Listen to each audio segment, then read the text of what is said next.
Dizes o que pensas, mas não pensas no que dizes. Eu não preciso de ajustar contas absolutamente com ninguém. Para um país mais justo, para um país mais pobre, perdão. Deus existe dentro de nós. Quando as pessoas não acreditam em Deus, não, Deus existe dentro de nós. Ser exigente, não sermos piegas. Ser exigente, não sermos piegas. Mãe, olha, tu sabes fazer ténis. Ela fez 4, mas não sabe fazer ténis. Não sabe fazer ténis. Ai, que informação dramática. Sem Barbas na Língua, um podcast de Guilherme Duarte e Hugo Gonçalves. Ora, sejam muito bem-vindos a mais um episódio Sem Barbas na Língua e desta feita com um excelso convidado, o Salvador Mardinha. Estou muito contente de estar aqui com estes fones do Flight, onde eu jogava Flight Simulator. É muito retro este estúdio. É muito retro, não é? Olha, tu antes de começarmos a gravar pediste para ir ali à casa de banho. Sim. E eu e o Guilherme começámos a fabular se tu desaparecesses. Imagina que desaparecias e nós éramos as últimas pessoas a ver-te. E o Guilherme, com o seu pendor egoísta, pensou logo, isso estragava-me o dia. Estragava o dia todo. Eu tinha que ir ao ginásio e depois não, tinha que falar com a polícia judiciária. Sim, não, mas desapareceres não era só não vires aqui ao podcast. Não, desaparecias mesmo. Muito Isso era lindo. Mas seria espontâneo ou eu poderia ter usado para desaparecer? Como últimas pessoas depois aparecem na CMTV. Pode ser, sim, como agora este caso deste... Vocês são mais informados do que eu. Deste rapaz que morreu em Bragança. Giovanni. Do Giovanni. Ontem a CMTV estava a dar imagens meia hora antes dele morrer com amigos num bar. Num bar? Sim, num bar a dançar, a fazerem um boomerang. Giro. E portanto, no fundo era isto, não era? Ou seja, eram os amigos de Giovanni. Nós teríamos que ir à CMTV falar sobre ti. Sim, e eu de certeza que era como... E nós, ainda por cima, tínhamos um que era... também tem um podcast, isto foi de certeza uma concorrência, eliminaram a concorrência. E ele estava a pensar em ter patronos, isto patronos não dá para todos. O pessoal tem que escolher, e era uma chatice. Exatamente. Sobrava para nós. Mas bem, não vale a pena apresentar o Salvador, mas para quem não conhece, uma pessoa que esteja a ouvir, humorista, gosta daquela eterna pergunta, humorista ou comediante? Eu gosto mais do humorista. Não é? Eu acho que a única pessoa que eu vi fazer esta definição foi a Maria Rueff. Uhum. E faz-me sentido. Comediante é mais performativo. Sim. Humorista já requer alguma escrita. Autoria. Pois, o comediante pode não ser o autor dos próprios textos, não é? Pode ser só alguém que interpreta. Sim. Eu vi há pouco tempo, acho que foi a primeira pessoa, estava a falar com o Gel, e o Gel deu uma definição, diz que pelo que ele leu, que a definição que o humor é um subgrupo, um subgénero da comédia, mas que implica um processo intelectual superior. Ou seja, a comédia pode ser a coisa tipo o gajo que cai pode para o chão, o palhaço pobre e o palhaço rico. E que o humor pressupõe um... Mas que gel foi? O gel depois do sal grosso? Ou o gel... É que há um gel antes do sal grosso e depois? Foi antes do sal grosso. Então ainda podemos respeitar. Foi antes do sal grosso, sim, foi antes. Sal grosso. Tu não sabes o que é? Não, já vi o que é. Okay. Mas assim, eu sempre achei que sal grosso era cocaína. E é. Isso é cocaína. Não, mas é que agora ganham uma dimensão meio esotérica, espiritual, não é? Mas eu acho que há pessoas que não consideram que seja cocaína. Não, a maior parte eu acho que aquilo... Só quem sabe, só para os patronos do gel. É que eu acho que estamos perante o nascimento de um culto à la Charles Manson. Pois é. Algo me diz que... Eu lembro-me disto, não sei se vou cometer uma inconfidência, mas se cometer também estou a cometer em relação a mim. Uma vez, nos Santos Populares, há muito tempo, encontrei o irmão do Gel, o Vasco Duarte. Exatamente. E ele virou-se a mim e disse: Sal grosso! E acho que estávamos os dois sobre o efeito do sal grosso. Mas foi com eles que nasceu. Eu acho que era uma brincadeira interna deles. Ok. Porque depois, às tantas, o Rui Cortes era muito amigo do Vasco Duarte, e ele é que acho que começou a dizer sal grosso. Já me diziam sal grosso há muito tempo. E agora quando veio, pronto, não foi com surpresa que eu vi a expressão sal grosso. Eu já há vários anos que só como comida em sonsa. Pois é. Pois, percebo-te. E então, trouxeste alguma coisa? Tu que te preparas sempre. Deixa-me só dizer uma coisa, Guilherme, fazer aqui uma provocação. Esta linguagem que eu conheço o Hugo Gonçalves, eu estive com o Hugo Gonçalves no Brasil, quando o Hugo Gonçalves era dos homens mais sexys do Brasil. Era sexy ser amigo de Gonçalves. Que tanga! Porque o Hugo Gonçalves chegou àquele estado que é o melhor estado que um artista pode chegar. Era inacessível. Sabes? Tentavas apanhar o Hugo, era difícil. Isso é uma mentira. Não era fácil. Já é uma mentira. Era terça, esta semana não dá, é uma quarta. mentira tremenda que era super sexy. Eu fui revisitar esse tempo que passámos juntos no Brasil e passámos uma tarde inteira juntos. É verdade. Fomos à praia, levei-te a ver cenas no Rio e ainda jantámos juntos na Gávea. Romântico. Não, é verdade. É verdade. É verdade. Portanto, sim, mas eu estava-me a sentir como se estivesse com o Ricardo Pereira, sabes? Tipo, é só eu também gostei. Foi ele que reinventou o estereótipo do português no Brasil, não é? Que já não é o gajo burro de bigode, mas sim o homem sexy de... o escritor. Escritor, intelectual. Mas eras muito feliz lá. Eras uma pessoa muito feliz. Estavas mesmo... Estavas numa grande fase. Estavas tipo... Sim, na altura, escrevias... na altura que me apanhaste, que foi logo foi nos 2 primeiros anos, foi em maio de 2012 que nós tivemos. Foi há 7 anos. E tiveste um papel importante, isto é bom, não sei se as pessoas sabem, que no fundo eras um cronista que viveu uma época na Belle Époque do Brasil e portanto, se a pessoa quiser ver essa época, tu foste uma das pessoas que mais escreveu sobre isso. Isso é muito interessante. Aliás, isso está em livros, chama-se Postais dos Trópicos. Pode ser comprado na Amazon por €1, que eu meti aquilo muito barato para tudo o que tu fazes agora é €1. Patronos, €1. Mas aqui está, mais uma vez, tu reparaste, ele fez ali uma pequena ressalva que era na altura em que ele era. Portanto, eu agora já não sou nada. Pois foi. Primeiro já não pode ser o homem sexy do Brasil, porque não queria passar geográficas. Não, agora tipo, eu vejo-te sempre a passear o teu cão, nós somos vizinhos, já mais cinzento, já não é com aquele fulgor de... Ainda usas a trela leopardo? Usa a trela leopardo. Ainda usas a trela leopardo. Okay. Mas este gajo tem um ar engraçado, que é quando ele vem com os seus pensamentos. É uma pessoa, tem pensamentos aqui, vê-se pensamentos. Não é só uma pessoa a passear, porque há pessoas que estão só a passear. Tu vens com muitos pensamentos. Mas olha, isto não é sobre convidado, ti. não é sobre mim. Desculpa, tinha que ver esta introdução, porque eu já o conheço há muitos anos. Mas eu vinha a pensar numa coisa, porque o último convidado, o Guilherme abriu com mais um barbudo, e era um comediante barbudo. Temos outro barbudo. Não há nada de novo em um homem português ser barbudo, porque já há alguns anos que essa é a moda. Mas a minha questão é... Então, será culpa nossa de não convidarmos mais mulheres? Ou... Isto estou a falar em relação à comédia, porque já tivemos outro tipo de convidados. Ou, de facto, confirma-se aquele lugar comum de que as mulheres não são tão... inteligentes. não estão tão inclinadas para fazer comédia.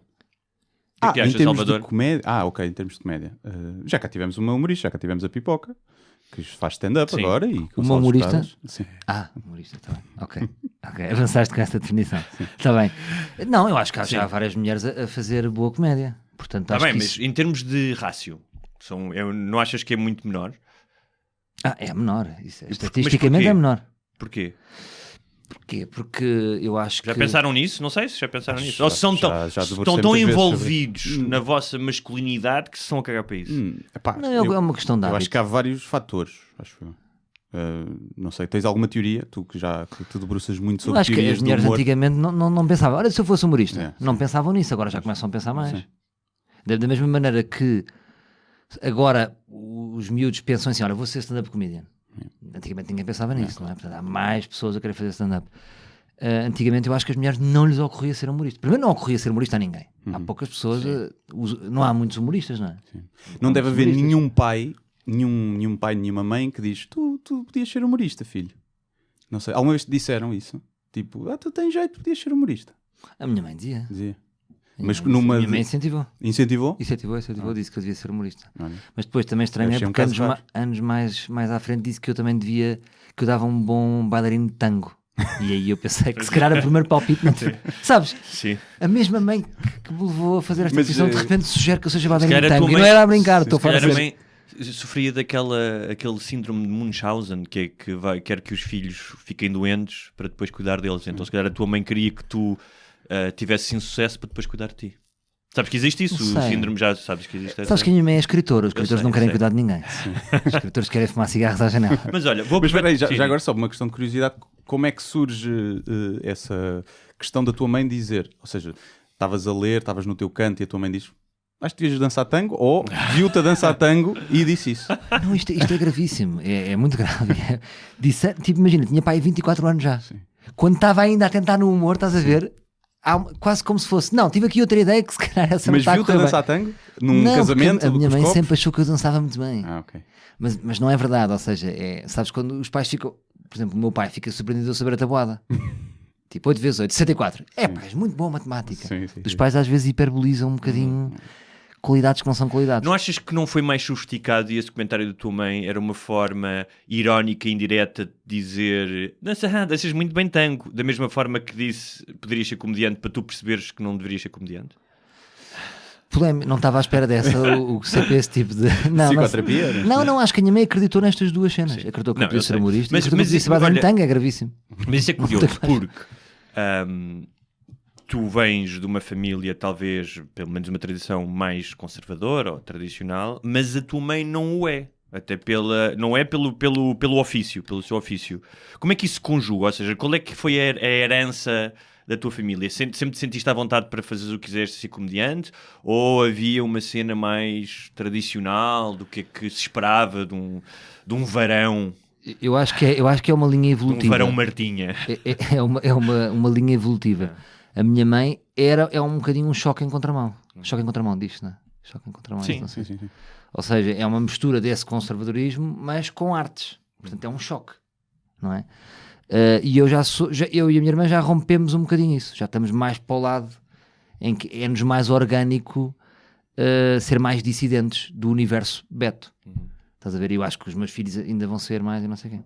Ou não, às vezes acontece o contrário. Depois vem uma geração... Por exemplo, eu conhecia uma... Era a tradição perdida dos avós. Tinha uma amiga, ou conhecia, que a mãe era ultra hippie, beta, mas tipo ultra hippie, tinha vivido na Índia, via uma vez num casamento a dançar com um cão, depois de ter tomado um ácido. E a filha era muito mais conservadora em resposta à mãe. Portanto, se calhar a tua filha vai ser mais conservadora. Pois, pode acontecer isso. Ser rebelde, não é? Ou seja, o ser conservador pode ser uma rebeldia contra os pais que são muito liberais. Eu acho que há muitas dúvidas. Eu e a minha irmã sempre crescemos muito com muitas dúvidas em relação ao universo Beto, não é? Há muitas dúvidas. Estás a ver? Foram-nos ensinadas coisas que eram assim porque eram assim e nós sempre questionámos muito. Estás a ver? Portanto, eu não acho que... Mas acho que toda a gente deve fazer isso, não são só os betos que têm fragilidades. Qualquer educação tem fragilidades. Claro. E a educação beta tem imensas fragilidades. Mas diz-me uma coisa, também tem pontos fortes. Como todas as outras. Tem pontos fortes. Quais é que seriam, ou seja, para todos os detratores da educação beta, quais é que seriam um ou outro ponto forte que tu, hoje olhando para trás, podes dizer, olha, ainda bem que tive a sorte, no meio disto tudo tive a sorte. Eu acho que educação, qualquer tipo de educação, é sempre sensibilidade. E eu sou uma pessoa sensível. E essa sensibilidade, esse cuidado com o interlocutor, acho que foi mais importante, por exemplo, do que a faculdade para mim. Muito mais. Mas eu discordo. Estar-me a perceber do que é que o outro está a sentir. Mas achas que isso é uma característica de uma educação beta? Porque eu acho que não. Se calhar foi dos teus pais. Porque é isso que eu não sei. Porque eu vejo as duas coisas e se calhar então não serão características exclusivas do universo beto. Que é, da mesma maneira que supostamente a educação e o trato do outro é algo que é tido em conta, eu também vi... E olha, ainda há pouco tempo, nós somos vizinhos, numa rua vi uma coisa, que era um casal beto que atravessou o sinal a pé vermelho, tanto-se a cagar para os carros, nem olhou, percebes? Tipo, isto é tudo meu, e depois foi entrar num carro que estava estacionado em segunda fila. E eu vejo muito isso, ou seja, uma certa sobranceria, especialmente... Mas podiam ser mitras. Podiam ser mitras a fazer isso. Mas eu vejo às vezes uma certa sobranceria com criadagem, os entre aspas. São terríveis. Mas eu vou-te dizer uma coisa e vou fazer elogio, não é a minha educação, que é, eu sou o melhor tipo de beto que existe, que é o beto das artes. Isto é o melhor beto que há, porque é o beto que duvida. É o beto que questiona, que confronta. Portanto, não és o beto dogmático, que é o mais perigoso. Não, eu odeio. A maior parte dos meus amigos não é beto, por exemplo. Tenho muito poucos amigos betos.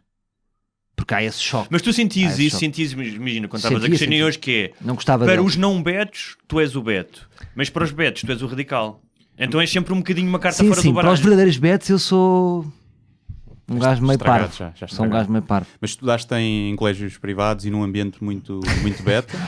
Ou... Sim, se calhar sim. Eu já não tenho essa noção, mas sim, estudei imagina, do 5º ao 9º ano estudei no Colégio Valsacina, que é um colégio de Betos, betos, mas tem todos os tipos de classes. Não é? Sim. Não sei se é muito bet. E depois, do 9º ao 12º, eu fui para Rio Maior morar. Portanto, passei de bom extremo ao oposto. Estava numa escola secundária de Rio Maior. Não é que é Rio E os Maior? meus amigos eram o filho do padeiro, o Perto filho do de camionista. Caldas. Estás a ver? Benedita. Portanto, esse choque, eu acho que isso Foi bom, então. foi Sim. muito rico para mim. Foi muito rico. A perceber-me desse país real. E acham que há um rácio maior de betos nos comediantes do que no país? Porque eu tenho essa ideia, ou estou enganado? Sim, talvez haja, não sei. Acho que com a internet, não sei, mesmo assim. Eu acho que talvez haja. Eu uma vez estava a falar acho que foi com o Carlos Coutinho Vilhena, nos tempos de Red Light, íamos a falar disso numa viagem, que era...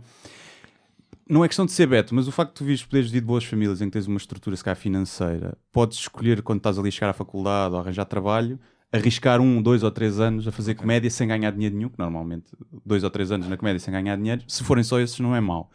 E isso pode inquinar para que haja pessoas que vêm de famílias com mais posses para ter esse risco. Mas por outro lado também é o reverso da medalha. Eu conheço alguns que queriam ser humoristas e por virem de famílias boas, os pais Boas aqui, caíram em boas si. aqui, Imagina, entre boas no aspas. sentido Sim. com dinheiro e Sim. tinham para eles todo um futuro pensado, vais para a medicina ou vais para a economia, e que eles sentiram isso. Eu, por exemplo, nunca senti, apesar de eu fui trabalhar, não é? E tive que conciliar muito tempo, mas nunca tive pressão dos meus pais do tens que seguir este caminho. Sim. Que se calhar outras pessoas que vieram de famílias betas se sentiram mais. Mas eu não senti isso, malta. Sei. Eu acho é que, se calhar, em Portugal, os comediantes mais bem-sucedidos, as pessoas associam a betos. E foi isto que aconteceu. Ok. Sim. Porque se formos a ver, imagina, tu saíste de casa com que idade? Com 30, aí. Pronto. É. Mas imagina, Os por exemplo, malandros. eu E tu? eu saí aos 25. É. Imagina, saí 25. Não é cedo nem é tarde, normal. Vá. Para um escandinavo é E os tarde. meus não é? pais nunca me deram dinheiro. Portanto, eu não sei onde é que isso existe. Ou seja, eu ganhava 500 euros e vivia com 500 euros. Sim. Ok. Durante muito Pois tempo. sim.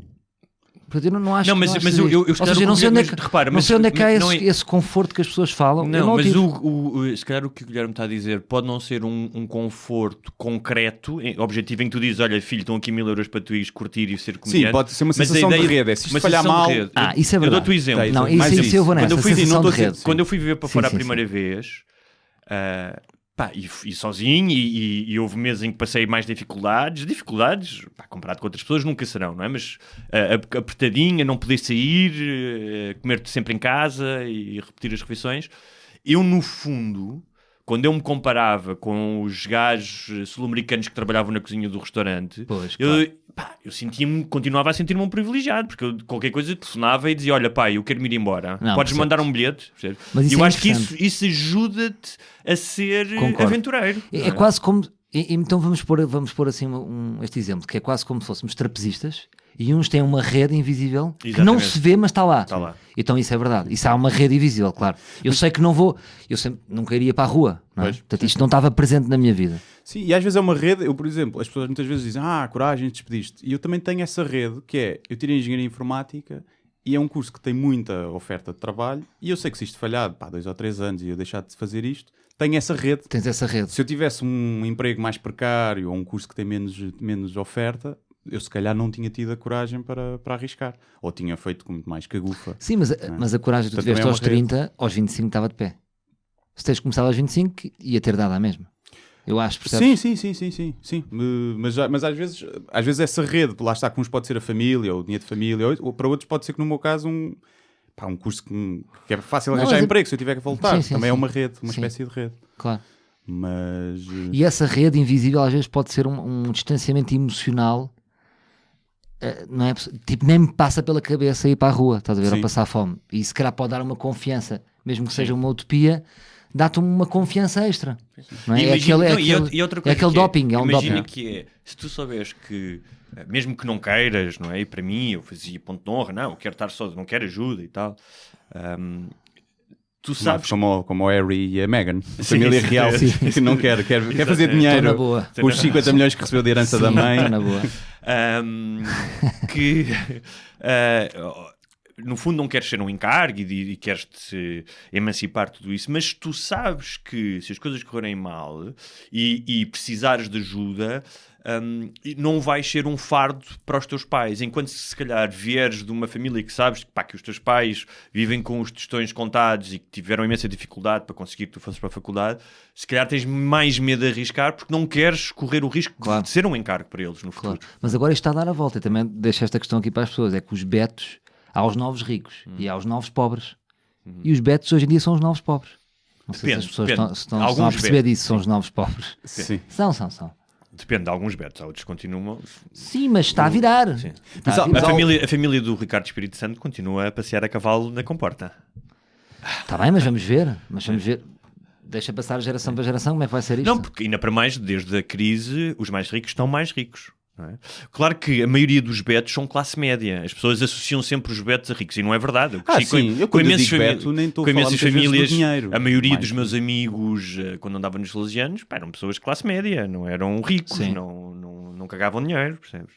Imagino que os teus amigos também, com quem cresceste, não eram todos cheios de papel e têm... Sim, eu não tenho amigos ricos. Até porque esta noção do dinheiro, há bocado falaste do Brasil, as pessoas que têm dinheiro no Brasil têm dinheiro à séria. Claro. Tipo, isso é que é dinheiro, não é? Sim. Não, tem ali Porto em casa. Eu lembro, eu trabalhava para numa editora em que a dona tinha aquilo quase como um hobby, não é? O marido dela era um homem riquíssimo. Eu lembro de ir uma vez com ela no carro e ela estar a combinar um jantar e estava ao telefone com a decoradora, porque a decoradora ia-lhe decorar o jantar para 6 pessoas, não era uma festa. Era, olha, vão lá uns amigos, são 6 pessoas. Preciso que me vais decorar o jardim para esse jantar. Sim. E quando o astrólogo dela lhe disse que ela devia passar a passagem na Ásia, ela automaticamente foi para a China passar a passagem na É outra realidade. E já agora entrando nessa questão do humorista mais beto ou menos beto, cá em Portugal se calhar não há muita cena os humoristas tendem muito, acho eu, não gostam muito de falar do dinheiro que fazem ou que têm. Sim. Fora o Herman, que tivemos, que não se importava de andar com o seu Bentley. Se calhar foi por causa disso mesmo. Foi o Herman que nos educou. Sim. Tipo. Cá não temos um Ricky Gervais que se gaba dos seus milhões e continua a fazer um humor a criticar as elites. Né? Cá quando vemos, se calhar, alguém rico a criticar elites ou coisas, ficamos assim um bocado... encolhemos um bocadinho, não sei. Também ninguém tem o dinheiro do Ricky Gervais em Portugal, não é? Não, claro que não, comparavelmente não, mas não sei, eu às vezes penso nisso, que é como é que se tu fizeres um humor que tenha um bocadinho mais de crítica, como é que tu continuas a criticar a sociedade dentro de um Ferrari, estás a ver? Eu acho que é legítimo na mesma, mas é difícil. Mas vocês tiveram aqui o Gregório de Via, o que é que sentiram? É um bocado isso. O Gregório é milionário, pois, mas não passa essa vibe, mas está com um cartaz. O que é que sentes? O que é que vocês sentem em relação a isso? Ao Gregório? O Gregório é exatamente esse caso. Sim. Mas se ele tivesse chegado de Ferrari, é um burguesinho, se calhar já era diferente, não sei. Mas isso é um caso que tem a ver com a postura que se adota, não sei. Sim, ou seja, ele tem essa sensibilidade, não é? De mas ele não ter um Mini dentro de um Ferrari. Não, ao contrário, tem uma carapaça de Mini e está lá. Eu acho que depende do estilo de vida que tu levas e dos teus comportamentos mais do que daquilo que tu pregas, não é? Sim, pode ser milionário e ter uma boa quando comecei como jornalista, lembro-me de fazer uma entrevista ao Bret Easton Ellis, o escritor que falava muito da vida, da noite em Nova York e não sei o quê, mas que no American Psycho é muito crítico da sociedade capitalista e do Wall Street e tal. Mas ele também era rico, não é? E eu lembro de perguntar-lhe, então, mas não há aqui uma contradição? E ele disse, o facto de eu estar fazer parte de uma realidade não implica que eu não a possa criticar. Antes, pelo contrário, até pode... E eu acho que é isso. Tu fores consequente com... como o Gabriel Pensador, que vem de famílias riquíssimas e é um dos grandes representantes da... Pensa uma coisa. Pensa pobreza, no movimento dos direitos civis nos Estados Unidos. Por essa ordem de ideias, os brancos não poderiam ter participado nas manifestações e ter lutado ao lado dos negros para que os negros tivessem direitos, não é? Porque não faziam parte dessa realidade, não sabiam o que era ser discriminado da mesma maneira. Claro. Sim, só que eu acho que ao humorista exige-se muitas vezes, o público exige muitas vezes um estatuto moral superior. Não mas sei. se aos padres não se exige, porque eu sou... mas esse é... Não, mas é uma espécie de escudo que só alguns humoristas têm. Por exemplo, o chapéu, não é? Uhum. Este gajo pode falar de causas. Estás a ver? Sim. E de facto depois isso sente-se, não é? Há mais propriedade. E eu acho que também isso é urgente, não é? Tipo, eu achei isso algumas vezes, que é urgente que venha um humorista do gueto. Quando vier aí um humorista do gueto, isso pode ser de facto importante para o humor. O Guilherme, de certa maneira, é ali contigo ao gueto. Não era do gueto, mas vivia ao lado do gueto. Vivia do outro lado da estrada. Sim. Mas da buraca já há alguns humoristas, Já não é? o Bruno era de lá. O Bruno, Há algum humorista negro em Portugal? Há um. O Carlos Pereira. Sim. Há o Carlos Pereira, é. Okay. E ele faz humor étnico, tipo como o Chris Bastante, Rock? sim. Sim? Bastante. Guilherme, o que é que achas? Não conheço muito o que ele fez uma série. Mas acho uma que faz, vez, acho que ele fala no disso. Levanta-te e Ri, a primeira vez que ele foi lá falou quase exclusivamente Só que disso. ele não é do gueto. Ele é um preto beto. Ele é um preto beto. É um preto beto. Mas eu acho que seria muito importante surgir um... Não é preciso ser preto. Era alguém do gueto. Cigana E isso é que é. Isso eu tenho a certeza que estão lá. Como é óbvio que estão lá malta muito engraçada. E aí é que eu sinto às vezes que não tem essas oportunidades.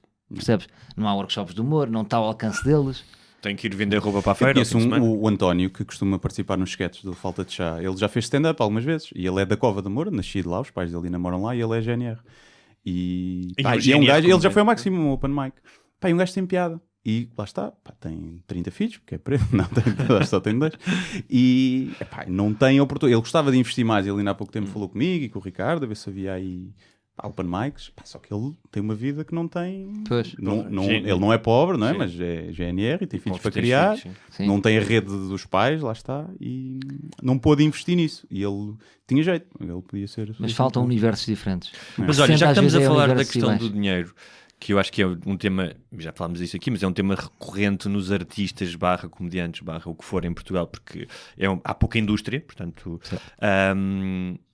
Estavas a falar da questão de ser bem pago ou não e se isso é mal visto quando tu és um comediante. Que eu lembro-me de uma frase do Bill Hicks, que ele era completamente contra os comediantes fazerem publicidade. Sim. Não é? Sim. Boa questão. Sim. E eu lembro-me que eu acho que nunca fui capaz de entender verdadeiramente a frase dele, pelo menos a um nível racional, há ali qualquer coisa ao nível inconsciente, que era, ele dizia, um comediante fazer publicidade, para mim é a mesma coisa que beber um cocktail com um cagalhão lá dentro. Mas... se calhar o Bill Hicks vivia num país onde, não sendo rico, é uma tanga, acho isso tanga. Não sendo rico, conseguiria viver trabalhando em bares e fazendo os espetáculos dele e indo aos Tonight Shows. Em Portugal, ter uma oportunidade para fazer publicidade para um comediante tem que se apanhar, não é? Não se pode dizer que não. Eu gostava agora, adorava fazer um bom mel. Pois, tu já fizeste. Já fiz e foi importante. E vou-te já dizer que foi muito importante essa rede invisível. Sim. Ao longo do meu percurso, a publicidade foi importante. Porque fiz 2 ou 3 anúncios, que foi os trabalhos mais bem pagos que eu fiz, e que me permitiu ser seletivo em fases importantes. Estás a ver? É não estar a fazer merda. Porque o que é que preferias? Fazer um anúncio que até ficou fixe. Claro que te vendeste um bocadinho, ou seja, alugaste uma marca. Sim. No fundo, quando nós fazemos um anúncio, o que nós estamos a fazer é alugar o carinho que as pessoas têm por nós àquela marca. Tipo, gostamos do Hugo, gostamos do Guilherme, então gostem também um bocadinho da Mel. Não é? Só que depois ser mais seletivo. Estás a ver? Não estar a fazer tipo programas de sketches que não te identificas. E acho que essa gestão, a publicidade ajudou-me a gerir. E tu tiveste, não diria sorte, mas também deve ter sido trabalho teu, de publicidade que fizeste, por exemplo, para a Ótimos. Acho que ninguém olhou para aquilo como publicidade. Aquilo era conteúdo humorístico quase. Acho que cimentou até a tua posição como humorista, porque o anúncio estava engraçado e estava muito bem feito. Mas sabes que eu ouvi uma história gira. Porque... Não, pelo menos é a minha sensação de fora, não sei se tu tiveste. Sim, aquilo foi importante na altura para mim. Mas eu era para me chamar outra coisa qualquer. Eles queriam que eu fosse um personagem, tipo Raul. Okay. E eu disse assim, eu faço, mas com uma condição, tem que ser Salvador. Não era para ser Salvador. E acho que foi importante essa decisão, porque não era o Raul. Até hoje. Até hoje eras o Raul. Pá, e foi horrível, por acaso foi um ano muito duro. Foi dos anos mais duros que eu tive. Até me fui abaixo um bocado. Epá, eu já não podia ouvir as pessoas. Mas porquê? Pá, nunca fiz um trabalho assim era sempre a mesma coisa. O telemóvel. Era sempre o telemóvel. Ou seja, eu era um gajo do telemóvel. Fiquei reduzido ao telemóvel. Mas passado um ano. O tempo é mesmo um ano. Sentiste que havia muita gente que te conhecia só pelo anúncio e que não fazia ideia do teu trabalho. Exatamente. Isso é chato. Mas porquê que eu achei bom? Porque pelo menos conheceram o meu nome. O nome, o nome certo. Não tive depois de fazer a passagem do Raul para o Salvador. E não fizeste um espetáculo chamado O Gajo do Telemóvel só para espremer. Mas passado um ano depois batatinha. passa. Mas tinha uma coisa a dizer sobre o dinheiro. Eu acho que devia haver, era giro haver uma reportagem sobre os números, o guito da comédia em Portugal. Porque já são números significativos. Tu vês isso da Já música, milhões, vês outros negócios, e nunca vi nenhuma reportagem séria sobre o dinheiro que gera a comédia. Sim. Que são milhões. De repente, Só stand-up podemos afirmar que são milhões. Sim. Como assim? Milhões São de milhões. Em bilheteira, Em espetáculos de stand-up receita sim. bruta gerada por ano já se fatura milhões. Isso é interessante. Estás a ver? Agora, se misturares séries, Publicidades. rádios, publicidades, Sim, quanto é que é o negócio da comédia? Isto era importante. Pois é. Agora não vou ser eu que não sei. acho que havia alguém a tentar fazer esse. Não sei se o pessoal da H10 estava a tentar fazer um estudo de mercado. Não sei se em termos de dinheiro. E aqui acho que não há que esconder. Não importa que esses números venham para a frente. Sim. São números, é o mercado. Yeah. É o mercado a falar. Mas há muito esse pudor português em falar de valores. Foi a Bumba uma vez que sugeriu esse tema, não sei se chegámos a falar. Que era desse pudor português de lá fora é normal. Quanto é que tu fazes ao ano? Em Nova Iorque, né? Quanto é que tu fazes ao ano? Isso é muito normal. Para conheceres a pessoa, quanto é que tu fazes ao ano? Especialmente se és uma gaja. Tem coisas más, não é? Normalmente Sim, isso é usado sim. para discriminar. Nós somos europeus, não é? Temos algum pudor em falar de dinheiro. Tipo, tentamos sempre passar um bocadinho por... Porque falar de dinheiro é feio, não é? Pois é. Por um lado, falar de dinheiro é feio. Sim. Não. Quanto é que ganhas? Parece logo, Sim. tipo, podemos ser amigos? Sim. Tipo, és pobre, não Ou falamos. medir a picha, né? Estamos a medir a picha. Quanto é que ganhas? Eu uma vez maior. apanhei um senhor maluco na rua. Não sei bem contar, não é bem uma história, mas foi uma coisa que me marcou. E apanhei um gajo completamente... Então, Salvador, com os óculos assim, um gajo muito estranho, tipo 56 anos. Então, não se lembra quem é que eu sou? Não, um gajo maluco. E eu, a primeira pergunta que fiz, assim, era meio miúdo, e disse assim, não sei, mas quem é você? O que é que faz? E ele, o que é que faz? Já estamos nisso. Como se fosse importante o que é que eu faço, para saber se vamos chegar aqui a falar. E eu fiquei envergonhado, porque no fundo ele tinha razão. Porque eu sou assim, então sou o diretor de marketing da Sonazol. Como também sou... então vamos continuar a falar. Se som sem abrigo, pronto, ficamos por aqui. Existe às vezes em nós um lado interesseiro que está nessas perguntas, que é estranho. Sim. O que é que fazes? Ou o que é que os teus pais Estás fazem? logo a medir interesse. Tipo, qual é o interesse que este gajo tem para mim? Isso é feio. Sim, mas isso não tem necessariamente a ver com dinheiro. Porque provavelmente se houve um gajo que me disser eu sou banqueiro em Wall Street... e eu vou Já o respeitas mais? Não, se houve um gajo que me disser olha, eu sou, sei lá, toco violino e fiz todas as capitais a Também tocar respeitas. na rua. Portanto, o que estou a dizer é, não tem apenas a ver com o teu estatuto, pelo menos para mim, com o teu estatuto socioeconómico. Certo, tem a ver com a tua história de vida. Mas também discrimino, porque se for uma coisa que não me interessa... Se for o gajo que trabalha num call center, o Gonçalo saiu do grupo, né? Já não queres. Nós discriminamos pelo trabalho. Tipo, pode haver um gajo muito interessante trabalhando num call center, para ti já. Pá, pois tenho pouco tempo. E isto é um lado duro, mas Claro, é verdadeiro. Sim, é verdade. E às vezes ele pode trabalhar no call center E ser um poeta, e ser tipo um... ou ser o dono do call center. Manuel Freitas. estás a ver? Ser o dono do call center. Foda-se, Não há um poeta que é o Manuel Freitas. eu não desejo a ninguém... Manel Freitas, não sei. Manel Pina. Não, mas é o Manuel Freitas. Mas eu não desejo a ninguém essa dupla macina de ser poeta e trabalhar no call center. Não dá, até não dá. Sim. Tipo, mesmo os poetas organizaram-se a dizer, pá, não dá. É impossível. Tipo, uma coisa ou outra, porque, tipo, má sorte, mas em doses... Um poeta tem que ser um vagabundo. Antes pedófilo do que... do que poeta do call center. Sim. A não ser que o trabalho dele seja ligar às pessoas e recitar poemas antes de... Olha, vamos voltar só um bocadinho atrás ao Brasil, quando estiveste lá em 2012. Primeiro, o que é que estiveste lá a fazer? Foi em trabalho? Foste fazer cenas ou Fui lá 3 vezes, acho que das 3 estive 2 vezes com o Hugo. Fui lá, a primeira vez estava no canal Q, fui fazer um pequeno documentário. No fundo fui tirar umas férias. Com o Jorge hoje já podemos falar. Fui 3 semanas para lá e foi a vez que eu gostei mais de ir. Quando... Lá está, repara nesta merda. Como eu estava a fazer uma coisa, era mais interessante para os outros. Eu estava a filmar um documentário para Portugal. Não era claro. Não é tipo, estou aqui de férias. Não tenho interesse. Como levava qualquer coisa, era mais exótico para os outros. E isso abriu mais portas. Ainda para mais tem outra coisa, que é... Quando tu dizes, eu estou a fazer um documentário, eles pensam na dimensão do Brasil. Ou seja, eles não pensam que isto é para o canal Q. Não é nada. Canal... Eles não sabiam que não era nada. Então tive com os gajos todos da comédia, não sei o quê. Pá, mas vou-te dizer uma coisa e venho aqui desabafar também. Pá, e triste comigo, não consegui ficar verdadeiramente com empatia com nenhum humorista brasileiro. É muito triste. Não consegui, não percebo porquê. Ou seja, há alguns que eu gosto, não consegui. Mas empatia a nível pessoal ou a nível de comédia? De dizer, pá, eu admiro imenso o trabalho deste gajo. A nível pessoal. A nível pessoal. Não, isso admiro o trabalho de vários humoristas brasileiros, que eles são bons, não é? A nível pessoal, não te sei explicar. Um gajo sente-se com... Eu sentia-me tipo mais um. Um gajo sente sempre mais um, sabes? Sim, não mas sei tu, explicar. mas tu dizes... Não tenho nenhuma conclusão. Eu fui reler... Um pouco especial. Eu fiz um perfil do gajo para a GQ na altura. Aproveitei que ele estava lá, portanto, o pretexto, resumidamente, era ele ia... Não só ia fazer stand-up, fez em São Paulo e no Rio. Eu ainda fui assistir lá no shopping da Gávea. E ele estava... Fomos lá ao shopping e o gajo estava admirado e dizia, pá, este shopping cheira bem, é tudo muito bonito e tal. Porque realmente lá os shoppings são mesmo muito... Sim, era para burguesinhos. Para burguesinha.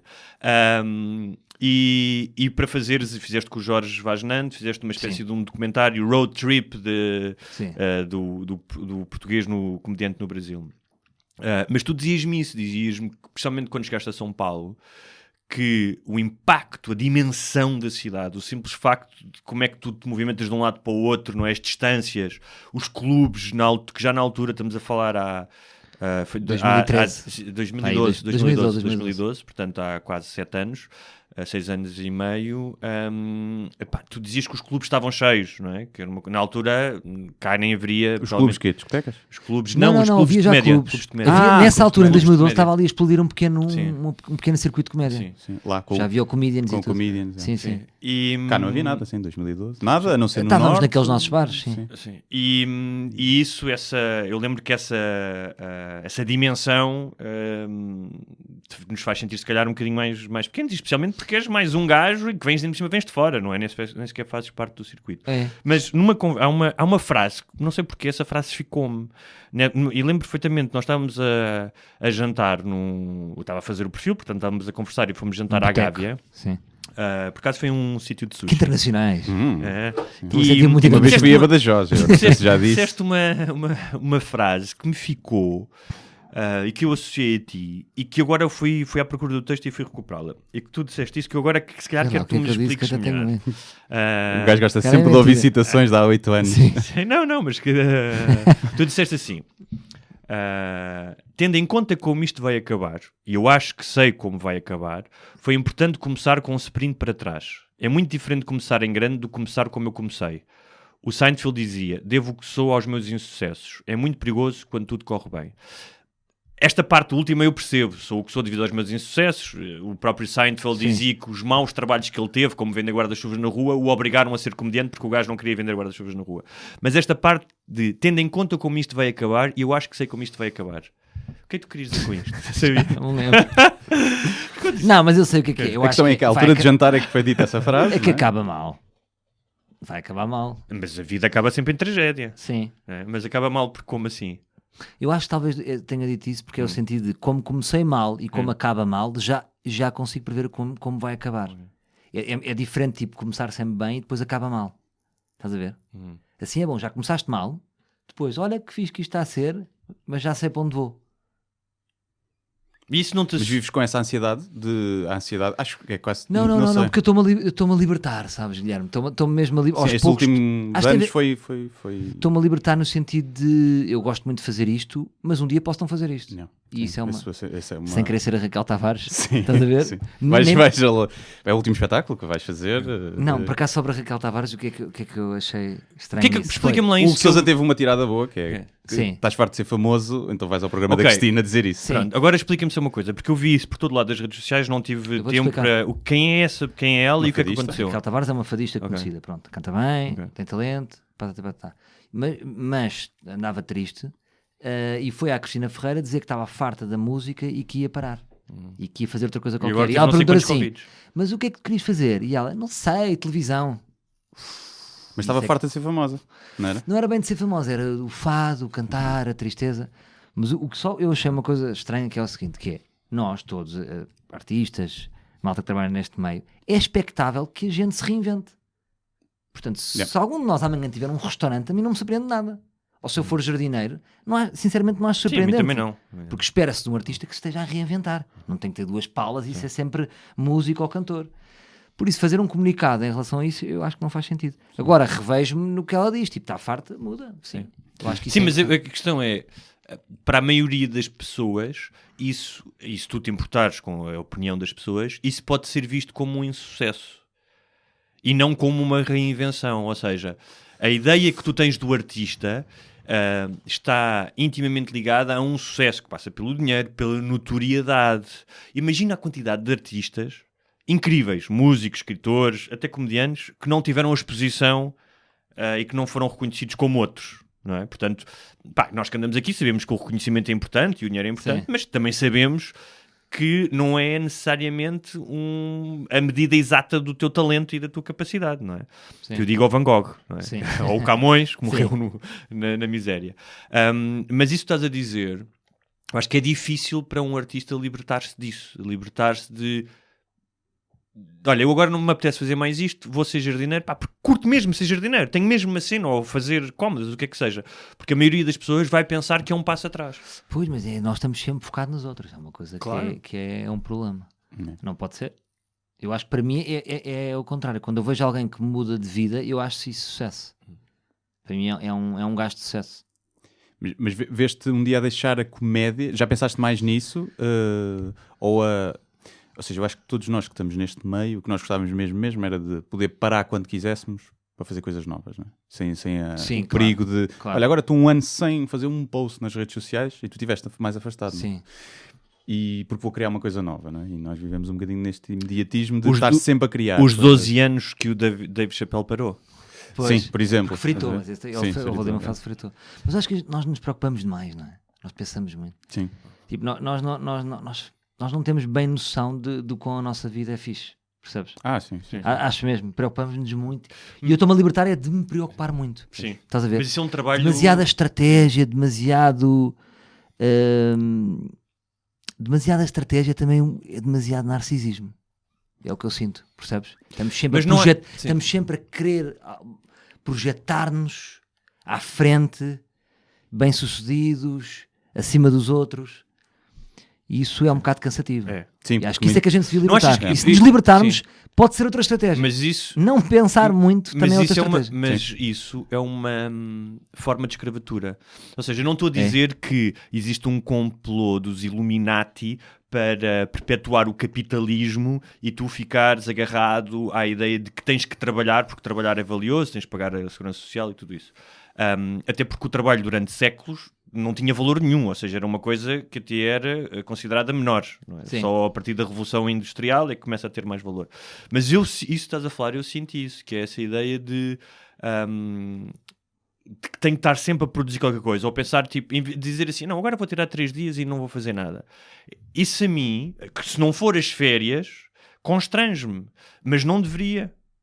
Percebes? Ou seja, tu deverias libertar-te disto, e, a menos que precisas mesmo desses 3 dias para dar de comer aos teus filhos, não é? E muita gente precisa, não pode tirar esses 3 dias. É verdade. Mas existe essa espécie de escravatura de tu estares constantemente a pensar, se não a produzir, pelo menos a pensar em produzir alguma coisa.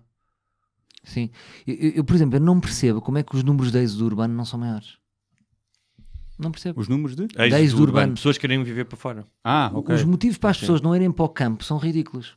Já reparaste? Tipo, eu às vezes não há cinema. Eu gosto de fazer isto com casais. Com casais é que eu gosto de fazer isto. Não sei o quê. Eu e a Mariana adorávamos ir e não sei o quê. Mas porquê? E depois são logo ali travões. Depois por causa dos miúdos.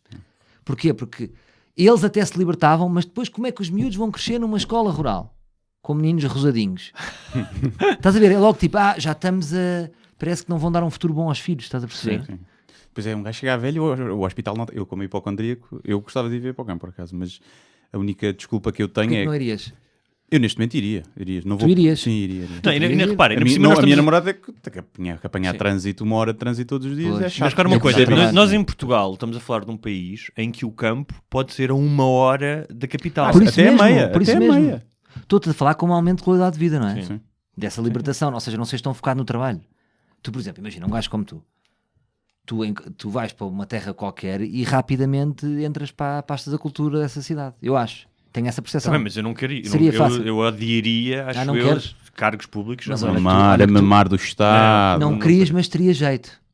Andas a rejeitar uma coisa que Não, teria jeito. não parece que Não teria- teria jeito para... Fazia lá uns Não era encontros o variador da da cultura, diretor de um teatro. Pumba. És Ali capaz de fazia ter isso como faz Mas olha, muitos também donos de fazia teatro, logo. que é só vai lá quem tu gostas. Exatamente, não havia cá stand-up comedians, não há cá essa merda, essa baixa cultura. Já estamos não- habituados. Já estamos Sim, habituados, sim, está sim. tudo bem. Já está a mudar. Mais um dia no felizmente, escritório. Está a mudar. Olha, mas estamos a falar de família. Já está a mudar porque eles precisam de nós. Pois. Não já são as pessoas que pedem. Ainda há aqui 2 ou 3 teatros irredutíveis, não?